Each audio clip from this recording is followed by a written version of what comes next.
On Thursday, 6 December 1900, tragedy took place at number 2 Clackmannan Road in Alloa, Clackmannanshire, the home of 67-year-old Miss Euphemia Ambrose.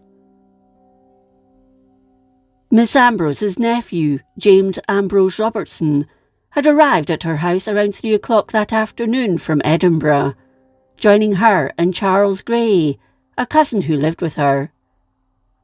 Gray had left as he had errands to run, and the pair seemed to be on good terms when he left. Nothing is known about what they did for the rest of the afternoon, but that evening at around 7 o'clock, Gray returned to the house and found a porter from Alloa train station at the door with Robertson's luggage. The porter, Harry Young, had received no answer when he'd rung the bell, but realised it wasn't working, so knocked, but there was still no response. All he heard was Miss Ambrose's little terrier barking in the distance. He looked round the house, and although there was a light on in the hallway, the rest of it was dark. Gray was also surprised to see the house in darkness, as usually there was a light on in the kitchen at that time of the evening.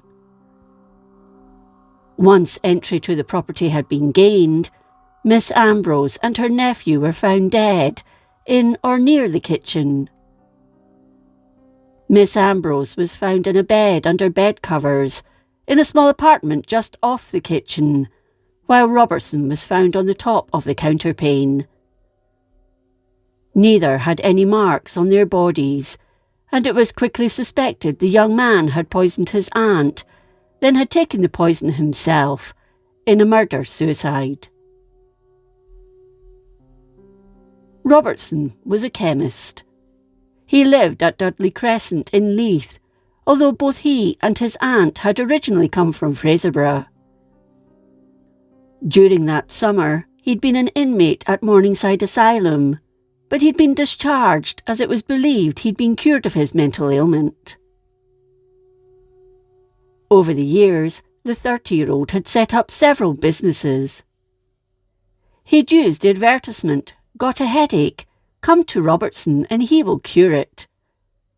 He had unlimited faith in his drugs, and the public believed him.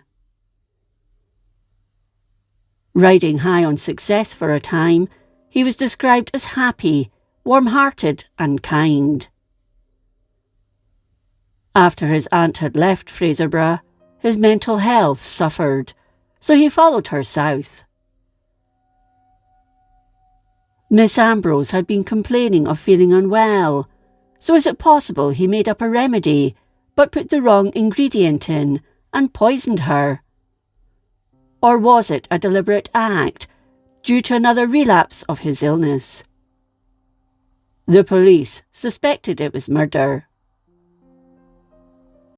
The remains of the paper used by chemists for putting powder on was found in the fireplace near the kitchen grate, along with a single match, and the police were of the opinion Robertson had tried to burn the paper.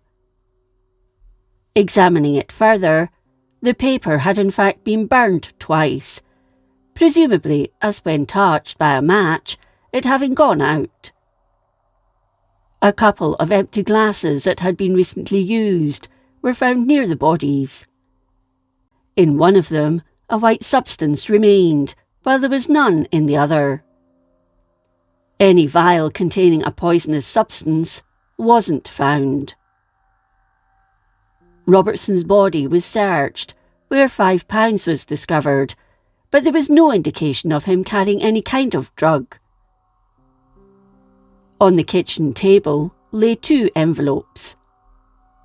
These contained the wills of Robertson's mother, who'd left everything to him, and Robertson's own will, in which he left everything to Gray. The paper used for Robertson's will was found in the house, so he must have written it while there on his visit, rather than having done it beforehand. Also on the table was Robertson's gold watch and chain, which he again left to Gray. Dr. J. Paul Lowe, the local physician, was called to the house immediately, and the police surgeon arrived soon after, Gray having rushed to the post office to raise the alarm, but both were pronounced dead at the scene. Curiously, the body of Miss Ambrose was warmer than Robertson's, but that may have been due to her being covered in blankets. Police believed the incident had happened not long after Gray had left the house that afternoon. Post-mortem examinations of both Miss Ambrose and Robertson were carried out on the Friday afternoon at the house by Dr. Lowe and Dr. Home Hay, who was also a magistrate in Alloa. During the examinations, the police were also present. Earlier in the day, Miss Ambrose had been seen in town and had been in fairly good health, as Dr. Lowe had attended to her and not seen her in some time. It was also ascertained that Robertson hadn't purchased any drugs from anywhere in Alloa following his arrival. During inquiries, it transpired Robertson had visited his aunt and uncle who lived in Edinburgh on the Wednesday evening. He'd seemed nervous and depressed, so they'd suggested a short visit to his aunt in Alloa, where it was hoped he would benefit from being in the countryside. He was engaged to be married and was about to set up business in Burntisland in Fife, but his depression had returned, and he seemed melancholy. He'd left Edinburgh at 1:15 that afternoon, but had left his luggage, a tin box, behind, and on arrival at Alloa, asked Young to keep an eye out for it, as he believed it would arrive on the next train. Young went on to say that he'd left instruction for it to be taken to his aunt's house in Clackmannan Road, which he duly did, but never got an answer when he knocked. He described Robertson as being ordinary when they spoke. There was nothing to suggest he was unwell or plotting murder. No motive was ever discovered for the death of Miss Ambrose, but it was known that Robertson had told friends that he wanted a peaceful death, and the only way to achieve that was by using poison. His friends later said he would never have inflicted a painful death on his aunt, and in fact thought highly of her. At the time of his death, his mother was in the Aberdeen Lunatic Asylum, suffering from a mental health issue, so it was assumed at the time that, as it ran in the family, Robertson had had a relapse. When news of the murder reached Fraserburgh, the town was shocked. He'd run his chemist shop, Robertson's Cash Drugstores, from Broad Street, and published Robertson's Monthly News, which was widely read and contained some medical advice.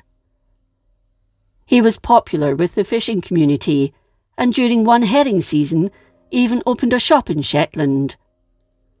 This was a crudely built wooden hut, which doubled up as his home. When he returned to Fraserburgh, he wrote an article for the British Chemist and Druggist, where he wrote about his experiences on Shetland, and pointed out it was the most northerly chemist shop in the whole of the British Isles.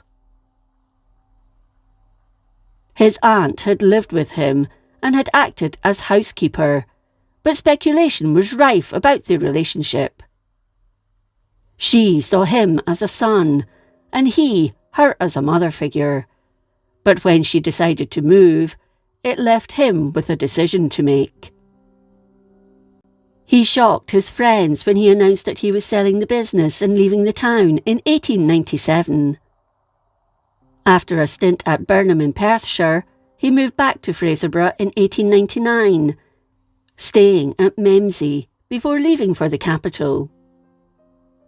Robertson had been a member of the East Aberdeenshire Chemists Association and the Buchan Field Club. The bodies of Miss Ambrose and Robertson were taken by train to Edinburgh on Saturday 8th December, and they were later interred in the city.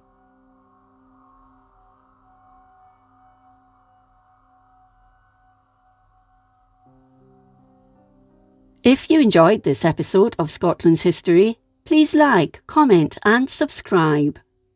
Until next time, thank you for watching.